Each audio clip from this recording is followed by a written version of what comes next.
भैया बहनों, आज हम लोग जड़त्व आघूर्ण के बारे में अध्ययन करेंगे, मोमेंट ऑफ इनर्शिया।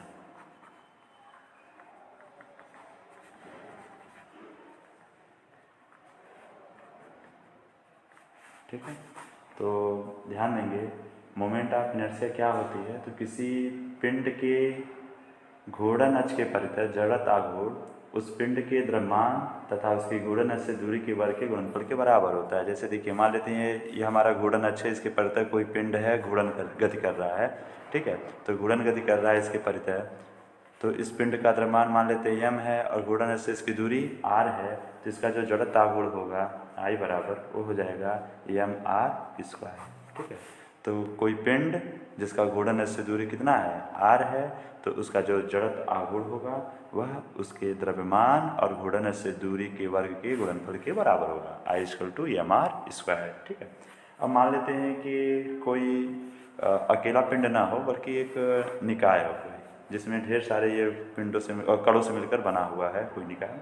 ठीक है, और घूर्णन अक्ष मान लेते हैं यह है, इसी के प्रति यह घूर्णन कर रहा है। तो जैसे पहला कण जिसका द्रव्यमान m1 है, दूसरा m2 है, तो इनकी जो दूरियां हैं घूर्णन अक्ष से, पहले का r1 दूसरे का r2, इसी तरह से तीसरा कण m3 है जिसका दूरी r3 हो गया, चौथा मान लेते हैं m4 है द्रव्यमान और उसकी घूर्णन से दूरी r4 है। इस तरह से है, n कणों से मिलकर बना हुआ है। तो इसका जो जड़त्व आघूर्ण होगा, टोटल जड़त्व आघूर्ण, वो क्या होगा, तो ध्यान देंगे पहले कण का जड़त्व आघूर्ण तो m1 r1², दूसरे का m2 r2², तीसरे का m3 r3² प्लस 1। अब इसको हम इकट्ठा करेंगे तो सिग्मा mr²। ठीक है, तो इस तरह से हम लोग कह सकते हैं कि किसी दृढ़ पिंड का किसी दी हुई अक्ष के परितः जड़त्व आघूर्ण पिंड के समस्त कणों के द्रव्यमान तथा उनकी अक्ष से संगत दूरियों के वर्ग के गुणनफल के योग के बराबर होता है। जैसे देखिएगा, मान लेते ये इसका जो घूर्णन अक्ष था जिसके परितः ये घूर्णन गति कर रहे थे, तो पहले का दूरी r1 था, दूसरे का r2, इस तरह से थे।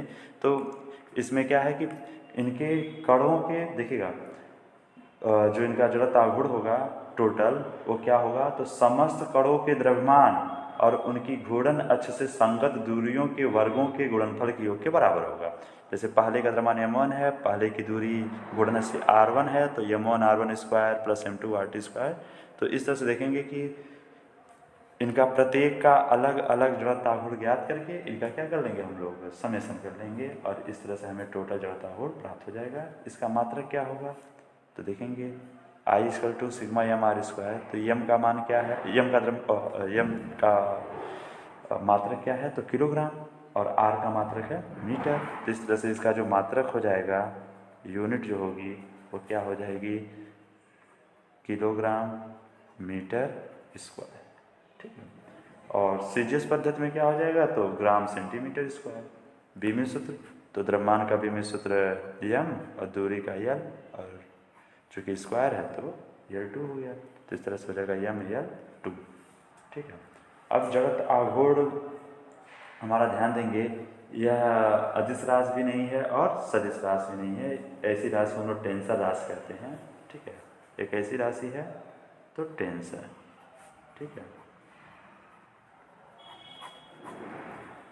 क्योंकि इसका परिमाण अलग अलग अक्ष के परितः अलग अलग है। ठीक है, और यह आपका जो अदिश राशि इसलिए नहीं है क्योंकि इसका जो परिमाण है वह अलग अलग अक्ष के परितः क्या है, अलग अलग है। जैसे इसका अक्ष अगर हम यह ले लेंगे तो इनकी दूरियां बदल जाएगी, जिसके कारण से इसका परिमाण क्या हो जाएगा, बदल जाएगा। तो यह आपका इस प्रकार से अदिश राशि नहीं है क्योंकि यह घूर्णन अक्ष के ऊपर डिपेंड कर रहा है। और ये सदिश राशि भी नहीं है, क्यों, क्योंकि दक्षिणावर्त या वामावर्त घूर्णन अगर हम इसका कराएं तो इसका मान समान है। जैसे हम इसी अक्ष के परितः यदि हम दक्षिणावर्त घुमाएं या हम इसी को वामावर्त घुमाएं तो दोनों स्थितियों में इसका जो मान है वह समान है, क्योंकि देखिए ये घूर्णन किधर हम घुमा रहे हैं इसके ऊपर डिपेंड नहीं कर रहा है। तो इसलिए इसको हम सदिश राशि भी नहीं कर सकते हैं। तो यह ना तो सदिश है ना तो अदिश है। तो इस प्रकार के राशि को हम लोग कहते हैं कैसी राशि, टेंसर राशि। ठीक है, अब देखेंगे कि यह जो जड़त्व आघूर्ण है यह किन के ऊपर डिपेंड कर रहा है। तो फार्मूले से ही आपको दिख रहा होगा कि यह द्रव्यमान के ऊपर डिपेंड कर रहा है, उस पिंड का द्रव्यमान क्या है। और आर। आर का मतलब क्या है कि घूर्णन अक्ष से उसकी क्या स्थिति है, उस कण की घूर्णन अक्ष से दूरी कितनी है, इसके ऊपर है। तो पिंड के सापेक्ष अक्ष की स्थिति पर ये डिपेंड कर रहा है, ठीक है। और अक्ष के सापेक्ष पिंड के द्रव्यमान का वितरण। अब अक्ष के सापेक्ष पिंड किस प्रकार वितरित है, अगर ज़्यादातर पिंड हमारा इसके रिम पर वितरित है तो, और समान रूप से वितरित है तो सब में क्या होगा, अलग अलग होगा। ये डिपेंड कर रहा है ना कि द्रव्यमान किस प्रकार से वितरित है, इसके ऊपर ये डिपेंड करता है, ठीक है। तो इस प्रकार से हमारा जो जड़त्व आघूर्ण है वो पिंड के द्रव्यमान के ऊपर डिपेंड करता है, घूर्णन अक्ष से उस वह द्रव्यमान कितनी दूरी पर स्थित है इसके ऊपर डिपेंड करेगा, और साथ ही साथ द्रव्यमान का वितरण कैसे है, वो घूर्णन अक्ष के करीब है कि घूर्णन अक्ष से दूर है, ठीक है। अब अगला इसमें हमारा है टॉपिक घूर्णन त्रिज्या, ठीक है। तो रेडियस ऑफ जाइरेशन। तो ये घूर्णन त्रिज्या क्या है, ध्यान देंगे। अगर हम लोग इस शब्द से दो तरह की परिभाषा हो जाएगी, एक फार्मूला से और एक वैसे सामान्य रूप से जो परिभाषा आते हैं। जैसे देखेंगे कि ध्यान देंगे कि घूर्णन त्रिज्या की जो परिभाषा है उसको समझ लें एक बार हम लोग। देखिए, अगर हम किसी पिंड के समस्त द्रव्यमान को, ठीक है, कोई पिंड है उसके समस्त द्रव्यमान को किसी हम एक ऐसे बिंदु पर केंद्रित मान लें, ठीक है, भले द्रव्यमान इस तरह से अलग अलग जगह पे वितरित हो, लेकिन अगर हम उसके समस्त द्रव्यमान को एक ऐसे बिंदु पर केंद्रित माने जिसकी घूर्णन अक्ष से, ये जो जिस अक्ष के परितः ये घूर्णन कर रहा है, इस अक्ष से, ठीक है, घूर्णन अक्ष से लंबवत दूरी इतनी हो, मान लेते इस दूरी को हम स्मारक के मान ले रहे हैं, तो घूर्णन अक्ष से दूरी इतनी हो कि अगर हम उसके द्रव्यमान में इस दूरी का गुणा कर दें, ठीक है, दूरी के वर्ग का गुणा कर दें, तो वह इसके जड़त्व आघूर्ण के बराबर हो। जैसे आप जानते हैं जड़त्व आघूर्ण I बराबर सिग्मा एम आर स्क्वायर होता है ना। तो ये जो मान आए वास्तव में यह इसके टोटल द्रव्यमान और वह दूरी जिसका वर्ग करके हम गुणा कर दें तो ये इसी के क्या हो जाए, बराबर हो जाए, ठीक है। तो इसी दूरी को हम लोग क्या कहते हैं, घूर्णन त्रिज्या। फिर से समझ लेंगे कि अगर हम किसी पिंड के समस्त द्रव्यमान को एक ऐसे बिंदु पर केंद्रित मान लें जिसकी घूर्णन अक्ष से लंबवत जो दूरी है वह इतनी हो कि दूरी के वर्ग को, इस दूरी के वर्ग को अगर हम द्रव्यमान से गुणा कर दें तो वह उसके जड़त्व आघूर्ण के क्या हो जाए, बराबर हो जाए, ठीक है। तो इसी दूरी को हम लोग कहते हैं घूर्णन त्रिज्या। अब देखेंगे I=m² है, तो अगर हम k स्क्वायर बराबर देखेंगे तो क्या हो जाएगा, I/m हो जाएगा। तो k बराबर √I/m, ठीक है। तो अब इस फार्मूले से हम लोग इसकी एक परिभाषा बता सकते हैं कि किसी पिंड के घूर्णन अक्ष के परितः जड़त्व आघूर्ण I और उसके द्रव्यमान की निष्पत्ति जो है, अनुपात जो है, उसका वर्गमूल किसके बराबर होता है, उस पिंड की घूर्णन अक्ष के सापेक्ष घूर्णन त्रिज्या, ठीक है। फिर से देख लेंगे इसको। ये जो हमारा फार्मूला है इसके आधार पर जो परिभाषा आएगी वो क्या हो जाएगी, तो किसी पिंड की घूर्णन अक्ष के परितः जड़त्व आघूर्ण I, ठीक है, जड़त्व आघूर्ण और पिंड का द्रव्यमान की निष्पत्ति मतलब अनुपात का वर्गमूल उस पिंड के घूर्णन अक्ष के सापेक्ष घूर्णन त्रिज्या कहलाती है, ठीक है। तो इस तरह से आज हम लोगों ने मोमेंट ऑफ इनर्शिया के बारे में सामान्य रूप से पढ़ा। अब इसमें ये जो मोमेंट ऑफ इनर्शिया है इसका भौतिक महत्व क्या है, इस चीज़ को हम लोग देखें।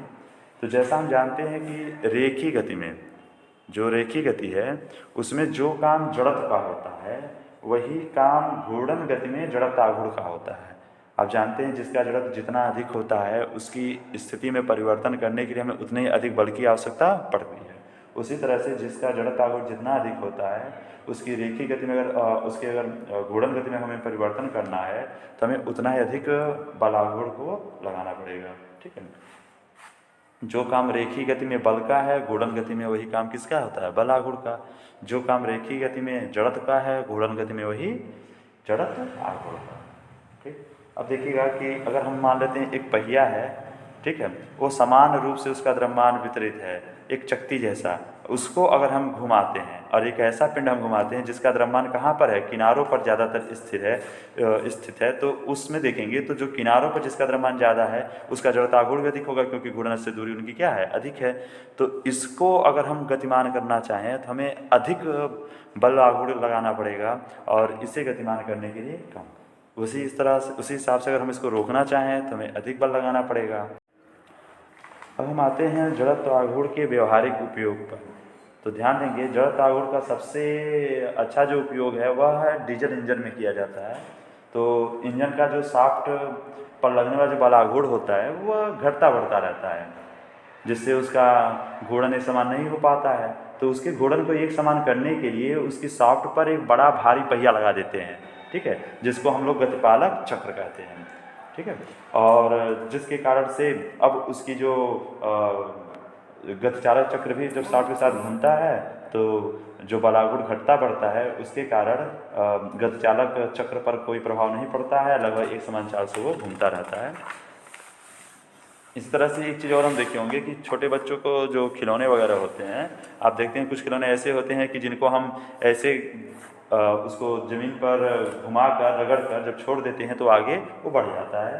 तो उसमें भी छोटा सा गतिपालक चक्र होता है, फ्लाईव्हील जो छोटा सा होता है, जिसके कारण से वह जब उसको हम एक बार गतिमान कर देते हैं तो जड़त्व आघूर्ण के कारण वह कुछ देर तक चलता है।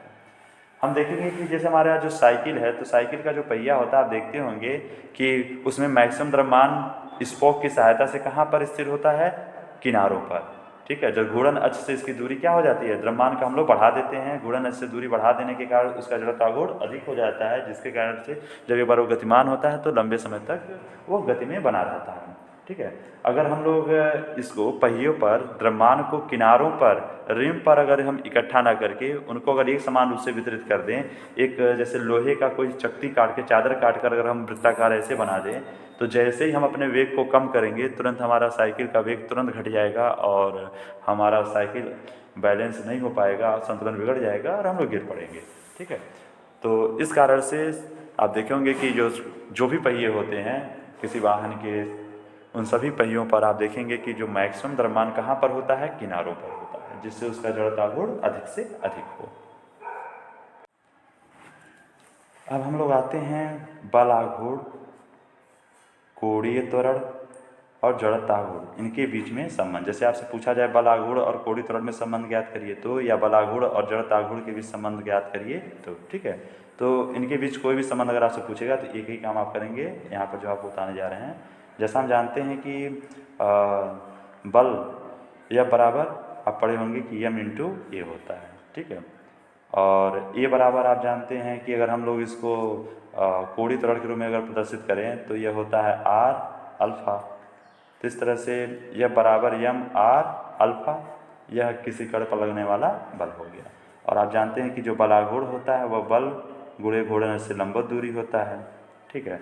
अगर हम किसी एक पिंड पर, जैसे मान लेते हैं कि हमारा ये कोई पिंड है, इसमें कई छोटे छोटे कण हैं हमारे, किसी का द्रव्यमान m1 है, ठीक है, और घूर्णन से दूरी मान लेते हैं इसका क्या है r1 है, इस तरह से आपका है।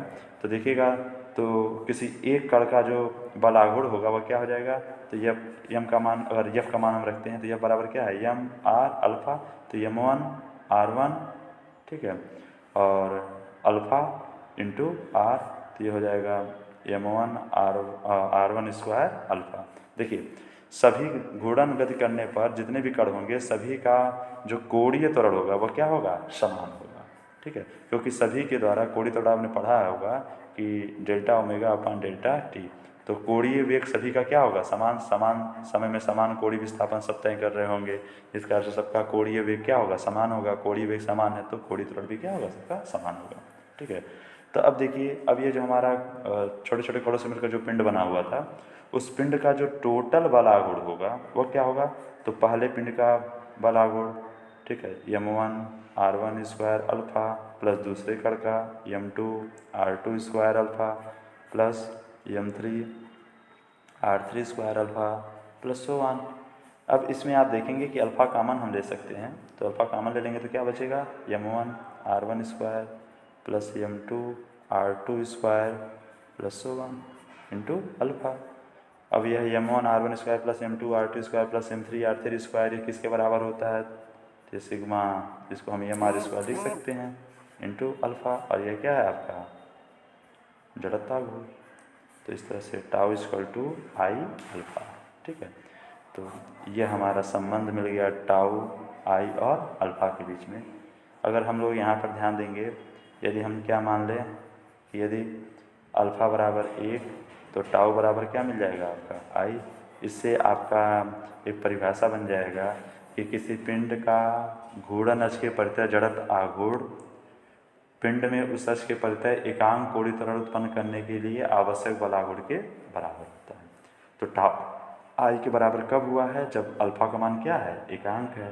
ठीक है, तो एकांक कोणीय त्वरण उत्पन्न करने के लिए आवश्यक जो बल आघूर्ण है वह किसके बराबर है, तो जड़ बल आघूर्ण जड़त्व आघूर्ण के बराबर है। कब, जब कोणीय त्वरण कितना हो, एकांक हो।